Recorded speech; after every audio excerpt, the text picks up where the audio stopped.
Let's read our question, and that is give an example for, and the options are an endothermic animal, an ectothermic animal, and organism of benthic zone. यानी हमें यहाँ पे जो terms दिए गए हैं उनके एग्जाम्पल्स देने हैं।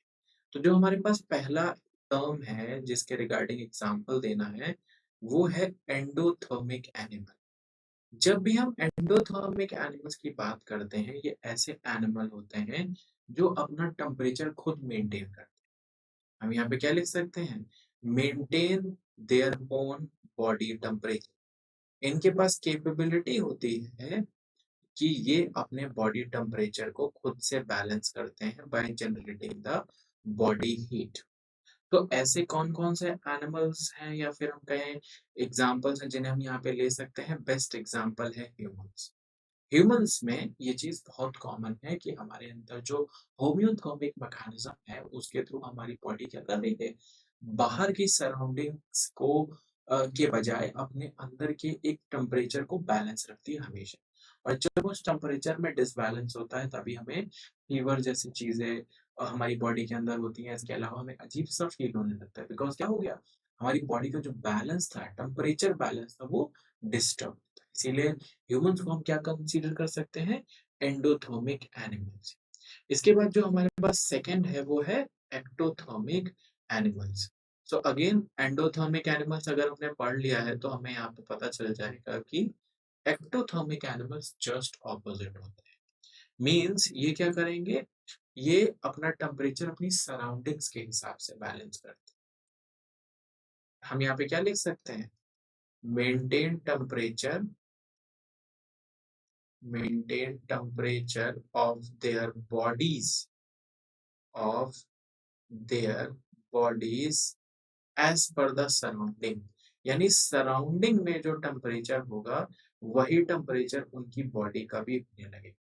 इसी से हमारे पास जो दो टर्म्स निकल कर आते हैं वो होते हैं कि हम एंडोथर्मिक एनिमल्स को वार्म ब्लडेड एनिमल्स भी कह सकते हैं क्योंकि इनका ब्लड क्या होता है, वार्म रहता है क्योंकि बॉडी हीट जनरेट करती है। जबकि एक्टोथर्मिक एनिमल्स को हम कोल्ड ब्लडेड एनिमल्स कहते हैं क्योंकि इनकी जो सराउंडिंग है ये उस पर डिपेंड करते हैं। यानी बहुत ज्यादा गर्म है तो फिर वो उनका जो ब्लड है वो क्या होगा, गर्म हो जाएगा क्योंकि बॉडी टेम्परेचर इंक्रीज कर रहा है क्योंकि वो सराउंडिंग से अपना टेम्परेचर बैलेंस। सो अगर हम यहाँ पे एग्जाम्पल लिखें एक्टोथर्मिक एनिमल, तो जितने भी हमारे पास लेट्स से मरीन या एक्वेटिक एनिमल्स होते हैं लाइक फिशेस, या फिर हम एग्जाम्पल ले सकते हैं रेप्टाइल्स का। ऐसे ही बहुत सारे एग्जाम्पल हम ले सकते हैं जो कि अपने बॉडी टेम्परेचर को क्या करते हैं, सराउंडिंग के हिसाब से ही क्या कर रहे हैं, बैलेंस कर रहे हैं। या फिर हम कहें कि वो उनमें ऑलरेडी चेंज आ जाता है, लाइक स्नेक्स हो गए या फिर क्रोकोडाइल्स हो गए, ये बास्किंग करते हैं।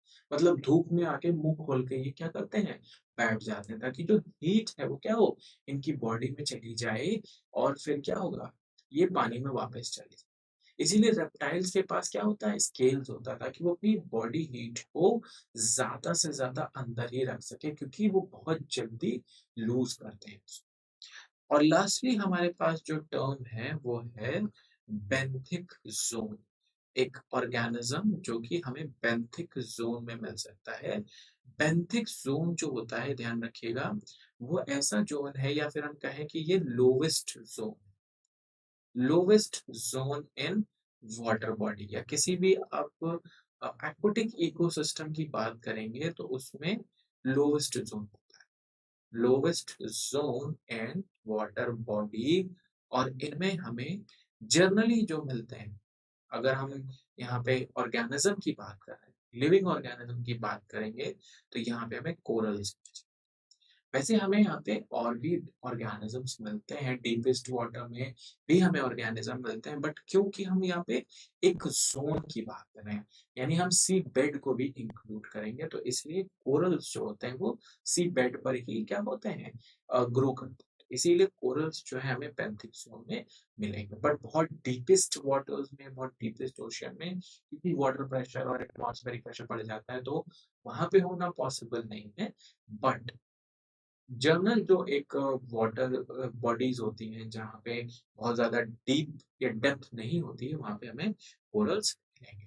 सो एंडोथर्मिक में ह्यूमंस एग्जांपल हो गया, एक्टोथर्मिक में फिशेज या रेप्टाइल्स हो गए, और बेंथिक जोन में corals. I hope this will help you. Thank you.